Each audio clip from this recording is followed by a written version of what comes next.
नाम राम को कल्पतरु कली कल्याण निवासु जो सुमिरत भयो मांगते तुलसी तुलसीदासु। साथियों, गोस्वामी तुलसीदास जी के इस दोहे का अर्थ यह है कि कलयुग में केवल राम नाम ही ऐसा कल्प वृक्ष है जो मनोवांछित फल प्रदान करने वाला तथा परम कल्याणकारी है। इसका सुमिरन करने से तुलसी भांग से बदलकर तुलसी के समान हो गए हैं, अर्थात काम, क्रोध, मोह, लोभ आदि विषय विकारों से मुक्त होकर पवित्र, निर्दोष और ईश्वर के प्रिय हो गए हैं। साथियों, हाल ही में मुझे मौका मिला एक ऐसे ही ऐतिहासिक स्थल की यात्रा करने का जो भगवान श्री राम से जुड़ा हुआ है तथा जो नंदीग्राम नाम से विख्यात है। नंदीग्राम का प्राचीन नाम भरतकुंड है तथा यह आज भी इसी नाम से विख्यात है। त्रेता युग से संबंधित इस गांव को एक प्रमुख तीर्थ स्थल एवं पर्यटन स्थान के तौर पर ख्याति प्राप्त है। तो आइए साथियों, हम सब मिलकर चलते हैं इस नंदीग्राम की पावन यात्रा की ओर और मैं आशा करता हूं कि आप सभी को इस मानसिक यात्रा से शारीरिक यात्रा करने का ही फल प्राप्त होगा।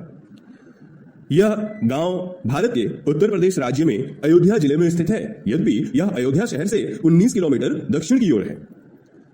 भारत के किसी भी कोने से यात्री अयोध्या जंक्शन पहुंचकर नंदीग्राम तक आसानी से सड़क मार्ग द्वारा आ सकते हैं। अयोध्या जंक्शन से इसकी दूरी लगभग 16 किलोमीटर है। अयोध्या के आसपास के जिलों से यात्री भरतकुंड रेलवे स्टेशन उतरकर भी सुगमता के साथ नंदीग्राम आ सकते हैं। साथियों, फैजाबाद सुल्तानपुर राष्ट्रीय राजमार्ग 330 के बहुत करीब होने के कारण नंदीग्राम का आसपास के शहरों और कस्बों के साथ काफी संपर्क बेहतर हुआ है। अतः पहुंचने में होने वाली सुगमता प्रतिवर्ष पर्यटकों तथा तीर्थयात्रियों को अपनी ओर आकर्षित करता है।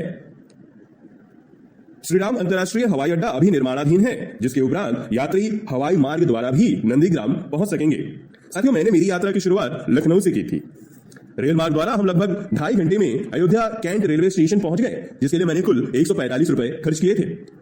सुल्तानपुर जाने वाली बस मुझे यहीं से मिल गई और मैं बस पर बैठ कुछ ही देर में पहुंच गया नंदीग्राम की पावन धरती पर। यात्रा सुखद एवं उत्साह से परिपूर्ण था।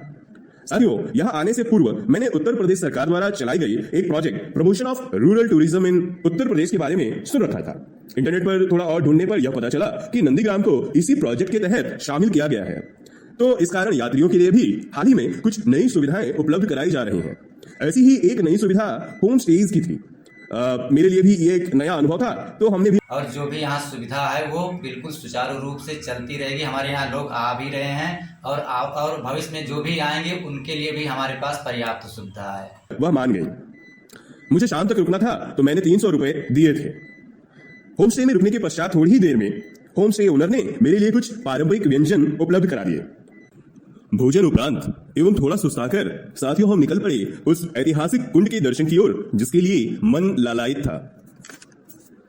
मन यह सोचकर भी भाव विभोर हो रहा था कि इस वक्त उसी धरती पर खड़ा हूं जिसके कण कण में प्रभु श्री राम तथा माता सीता की उपस्थिति का आभास होता है। थोड़ी देर में मैं भरतकुंड पहुंच गया, जहां की सुंदरता देखते बनती थी। वहां जाकर यह पता चला कि यह कुंड त्रेता युग से संबंधित है तथा एक प्रमुख तीर्थ स्थल एवं पर्यटन स्थान के तौर पर भी इसको काफी ख्याति प्राप्त है। साथियों, भगवान श्री राम के वनवास के दौरान उनके अनुज योगीराज राजा भरत ने राज्य की राजधानी अयोध्या के बजाय नंदीग्राम से ही शासन किया था। इस पौराणिक भरत कुंड में ही 14 वर्ष तपस्या काल में वे नित्य स्नान किया करते थे। साथियों, इस कुंड के दक्षिण 100 मीटर पर गयावेदी पिंडदान स्थल है। मान्यता है कि यहीं पर राजा दशरथ का प्रथम पिंडदान हुआ था।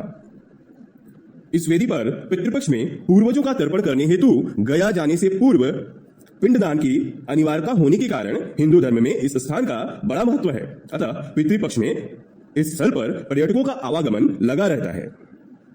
साथियों, तत्पश्चात मैं निकल पड़ा उस स्थान की ओर जहां संजीवनी ले जाते वक्त बजरंगबली भरत जी द्वारा चलाए गए तीर से घायल होकर गिर पड़े थे। यहीं स्थित है महात्मा भरत की प्राचीन तपोस्थली तथा भरत हनुमान मिलन मंदिर। मंदिर परिसर में लिखित सूचना के अनुसार इस बात का भी पता चला कि इस मंदिर को राजा विक्रमादित्य द्वारा बनवाया गया था। श्री भरत की प्राचीन तपोस्थली के समीप बने हुए मंदिर में रखी हुई थी श्री राम की पावन चरण पादुका। यह वही पादुका है साथियों, जिसे साक्षी मानकर भरत जी ने अयोध्या का राजकाज संभाला था। इसी मंदिर के प्रांगण में स्थित था भगवान विष्णु के 10वें अवतार श्री कल्की जी का मंदिर। तो मैंने इसके भी दर्शन कर लिए।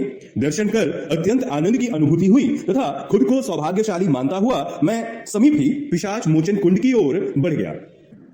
लोगों से बात कर यह पता चला कि यहाँ होली के 14वें दिन अर्थात चतुर्दशी को लगने वाले मेले में पर्यटकों की भारी भीड़ रहती है। मान्यता यह भी है कि रावण के हत्या पश्चात अयोध्या लौटकर श्री राम ने इसी कुंड में स्नान किया था। साथियों, पिशाच मोचन कुंड जाने के रास्ते में मुझे खेतों में कुछ नीलगाय दिख गए, जिसे देखकर उत्साह की कोई सीमा न। पिशाच मोचन कुंड की चहुओं ओर रमणीय उपवन है, जिसकी सुंदरता के कारण पर्यटक खींचे चले आते हैं। आसपास अन्य संसाधन भी आसानी से उपलब्ध थे। साथियों, इसके उपरांत मैंने कुछ और भी मंदिरों के दर्शन कर लिए जो इसी के समीप थे। मैंने अभी पाया कि नंदीग्राम में कुंड के समीप ही एक उद्यान है जो बच्चों की किलकारियों से गूंजता रहता है। पर्यटक भी यहाँ बैठकर इस रमणीय स्थल का आनंद लेते हैं। भरतकुंड में नित्य आरती का प्रावधान है तथा यहाँ आने वाले पर्यटक इस आरती में सम्मिलित होकर लाभान्वित होते हैं। मैंने यह भी पाया कि इस भरतकुंड के समीप ही यात्रियों के लिए कुछ विश्राम गृहों का निर्माण किया गया है। पर्यटकों के लिए यहाँ कम लागत पर ठहरने की उचित व्यवस्था की गई है। खाने पीने की दुकानें भी इनसे सटी हैं, जो यात्रियों को एक सुखद अनुभव प्रदान करती हैं। और साथियों, खाने पीने से याद आया कि इन सब मंदिरों के दर्शन उपरांत मुझे भी भूख लग रही थी, तो मैंने समीप के कुछ फूड स्टॉल से कुछ हल्का फुल्का ही भोजन कर लिया। भोजन करते वक्त मैंने जब उनसे बातचीत की तो उस बातचीत में यह पता लगा कि अब चूंकि नंदीग्राम में पर्यटकों के आवागमन में कुछ वृद्धि देखी जा रही है, जिस कारण उनके आय में भी वृद्धि हुई है। उनका यह कहना था कि जहां पहले वे दिन भर में लगभग 400 से 500 रुपयों की ही आमदनी कर पाते थे, वह अब बढ़कर 1000 से 1500 रुपए के लगभग हो गया है। उनसे यह जानकर भी काफी अच्छा लगा कि नंदीग्राम में और इस भरतकुंड परिसर के इर्द गिर्द जितनी भी दुकानें हैं, वे प्लास्टिक से बने थैलों का उपयोग नहीं करते, बल्कि उनकी ही कुछ विकल्पों का इस्तेमाल आजकल कर रहे हैं। मैंने पाया साथियों, नंदीग्राम में पर्यटकों की समस्या निवारण हेतु पंचायत भवन में जन सेवा केंद्र का भी निर्माण किया गया है, जहां आकर यात्री यात्रा संबंधी अपनी किसी भी समस्या का उचित निवारण प्राप्त कर सकते हैं। पंचायत भवन के बाहर प्रशासन, पुलिस, फायर ब्रिगेड और एम्बुलेंस के संपर्क नंबर उपलब्ध कराए गए हैं। अब पर्यटक आपात स्थिति में उनसे आसानी से संपर्क कर सकते हैं तथा कर भी रहे हैं। भरतकुंड तथा इसके आसपास के सभी मंदिरों का भ्रमण कर मैं वापस अपने होम स्टे लौट आया। मैं साथियों बता दूं कि होम स्टे का निवास भी अब तक काफी सुखद था। होम स्टे ओनर की आत्मीयता के साथ साथ प्रकृति के निकट होने का आभास होम स्टे के इस निवास में 4 चांद लगा रहा था। होम स्टे लौटते ही मुझे होम स्टे ओनर ने कुछ और स्वादिष्ट पकवान परोसे, जिसके साथ साथ उन्होंने मुझे गुड़ भी दिया।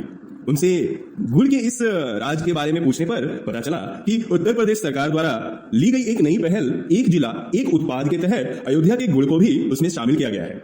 उन्होंने यह भी बताया कि चूंकि वे भी इस गुड़ उत्पादन से संबंधित हैं, तो यहाँ आने वाले पर्यटकों तथा उनके होम स्टे में रुकने वाले पर्यटकों को इसके स्वाद तथा गुणवत्ता से रूबरू कराना उनका फर्ज है।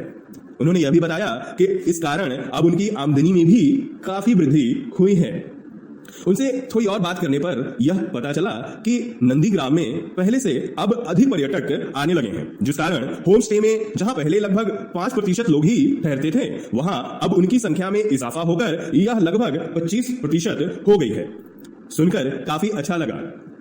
बातों बातों में दोस्तों कब शाम हो गई पता ही नहीं चला। संध्या काल इस बात की ओर भी संकेत कर रही थी कि अब लौटने का वक्त हो चला है।